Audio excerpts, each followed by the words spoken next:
నమస్తే, welcome to solid TV. నా పేరు పవన్ కుమార్. ఈరోజు ఎక్స్క్లూజివ్గా మనము సోమాజిగూడ ప్రెస్ క్లబ్ రావడం జరిగింది. ఇక్కడ ఒక వింతగా మనకు గమ్మత్ అనిపించిన విషయం ఏంటంటే, ఒక వ్యక్తి దాదాపు 13,000 కిలోమీటర్ల పైగా బైక్ యాత్ర చేసుకుంటా ఇక్కడికి రావడం జరిగింది.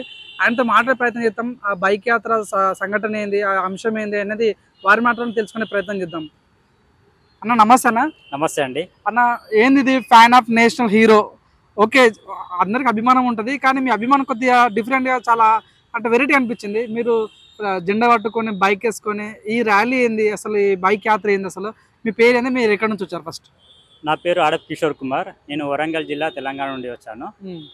నేను సుభాష్ చంద్రబోస్ గారి జీవిత చరిత్రలు కొంచెం ఎక్కువ చదవడం కానీ తెలుసుకోవడం కానీ చూసుకున్నాక నాకు అతని మీద చాలా అభిమానం కలిగింది. అతని జీవిత చరిత్ర చదవడంలో కొన్ని సందర్భంలో ఏమనిపించిందంటే, తనకి జీవితంలో కానీ తను చేసిన పోరాటాలు, దేశం కోసం చేసిన త్యాగాలు, అది చాలా వర్ణనాతీతం. అట్లాంటి స్టెప్స్ ఎవరు తీసుకోలేరు. ముఖ్యంగా ఆయన తీసుకున్న నిర్ణయాల వల్లనే మనకి స్వతంత్రం రావడంలో కీలక పరిణామం జరిగింది. సో అది ఆయన చేసిన గొప్పతనం. అలాంటి మహానుభావుని విషయంలోకి వచ్చేస్తే, మనం అతనికి మరణానికి సంబంధించిన విషయాన్ని కేంద్ర ప్రభుత్వం చాలా ఇంకా దాన్ని కనుమరుగు చేయడానికి ప్రయత్నిస్తుంది.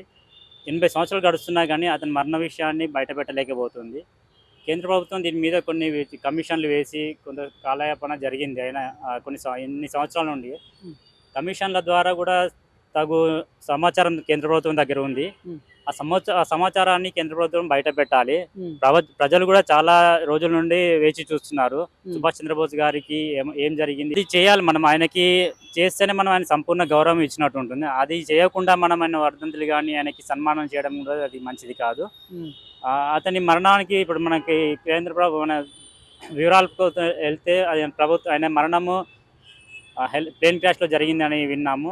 అదేవిధంగా అదే ప్రకారంగా ఆయన మరణానికి సంబంధించిన అస్థికలు కూడా జపాన్లో ఉన్నాయని తెలిసింది. ఒకవేళ అక్కడే ఉండేది ఉంటే మనకి ఇన్ని సంవత్సరాల నుండి మన మహానేత యొక్క అస్థికలు వేరే దేశంలో ఉండడం చాలా బాధాకరం. మహానేత అయిన సుభాష్ చంద్రబోస్ గారిని మనము కేవలం అలా వదిలేయడం మంచిది కాదు. అది మనకి కూడా మంచి అది తనకి ఇందుకోసం అని చెప్పేసి నేను చిన్నగా యాత్ర స్టార్ట్ చేశాను. ఇది ఏబిఎఫ్ అంటే ఏబిఎఫ్ అనేది మేము చిన్న సంస్థగా పెట్టుకున్నామండి. ఆజాద్ బోస్ ఫౌజ్ అనేది. యాక్చువల్గా ఆజాద్ హిందూ ఫౌజ్ అనేది నేతాజీ గారు స్థాపించారు. అది హిందూ మన దేశం స్వతంత్రం కోసం.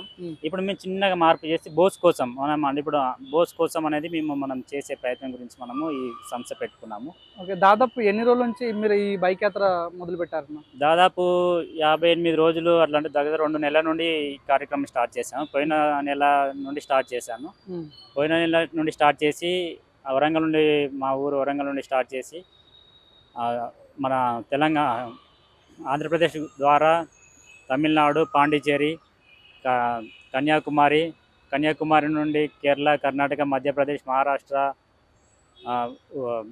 పైన యూపీ, పంజాబ్, ఢిల్లీ, తర్వాత కాశ్మీర్, జమ్మూ కాశ్మీర్, లదాఖ్, తర్వాత మనాలి, అలాగనే హిమాచల్ ప్రదేశ్ మీదుగా యూపీ, బీహార్,